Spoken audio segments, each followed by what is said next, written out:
Hey everyone, welcome to week 8. This week I'm going to be doing my safety video.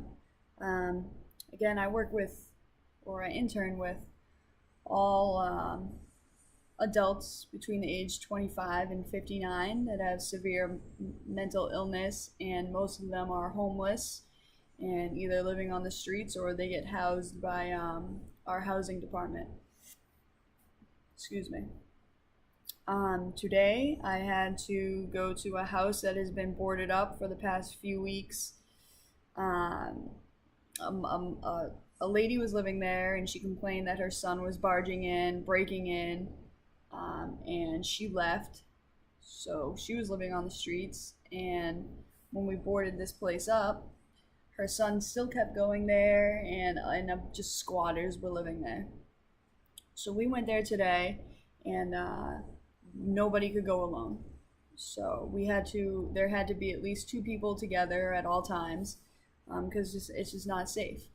And that is the protocol when we go see a dangerous client or in a very dangerous neighborhood. There always has to be at least two people, and obviously the more the better. So that's something I like about this agency. They care a lot about their employees and their safety, and they make sure that safety is top priority.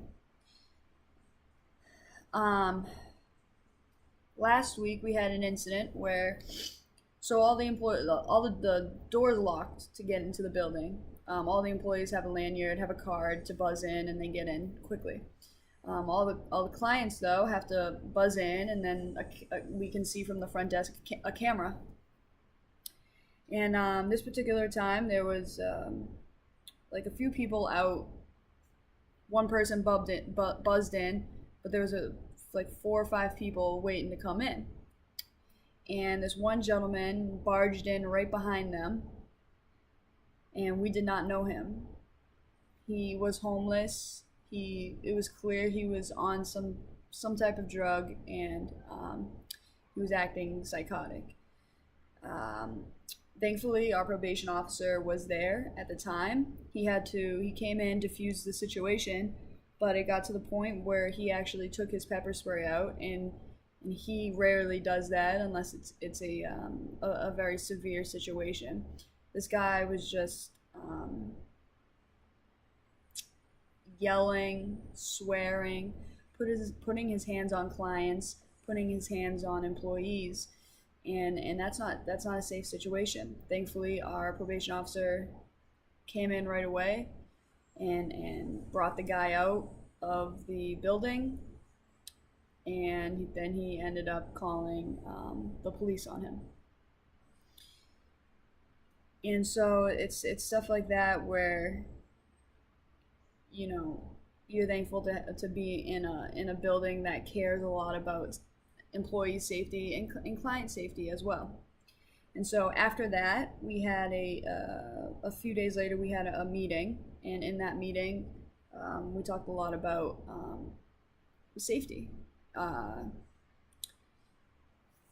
looking at the camera when someone buzzes in, and using the intercom more.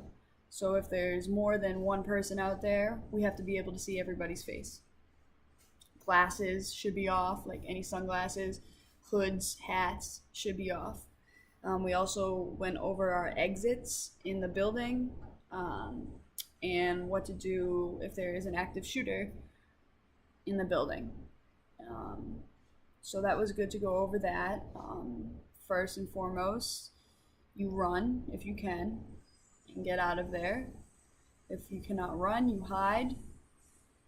And then worst case scenario is you fight. So it was nice to have a probation officer that is in the building almost every day and is able to go over all of these safety protocols with the employees. Um, so yeah, I think it's great again to be in a building that cares a lot about their employees' safety.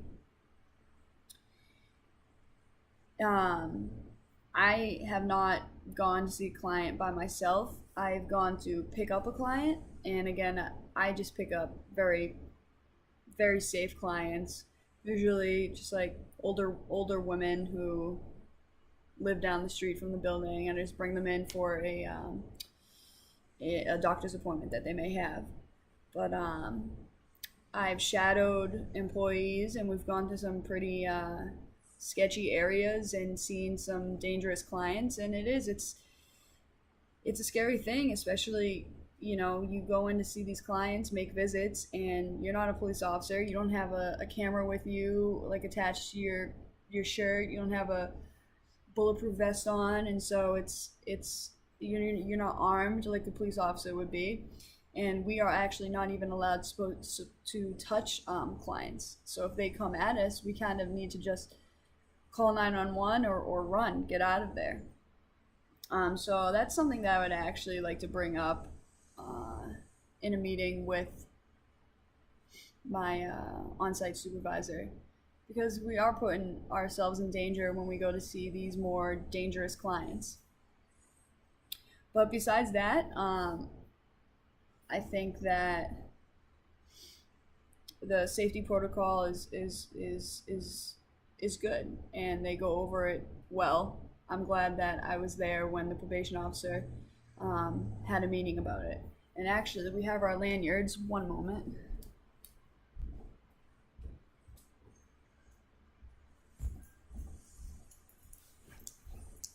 Our lanyards right here, and then we have all these codes. So we have code yellow, which is water or electrical power; code red, natural disaster; code black, criminal activity; code brown, bomb threat; code orange, hazardous materials spill; code blue, medical emergency; code green, clinical emergency; and code white, active shooter. And it says to call this number and dial a certain number to page the whole building, so you can tell them what code you need to tell them. And it also says call 911. So I think that's useful to have right on you at all times. So yeah, that is my safety video for this week. I'm sorry, I was kind of all over the place. Besides that, great job everyone for getting to week 8, and we'll see you in the next weeks to come.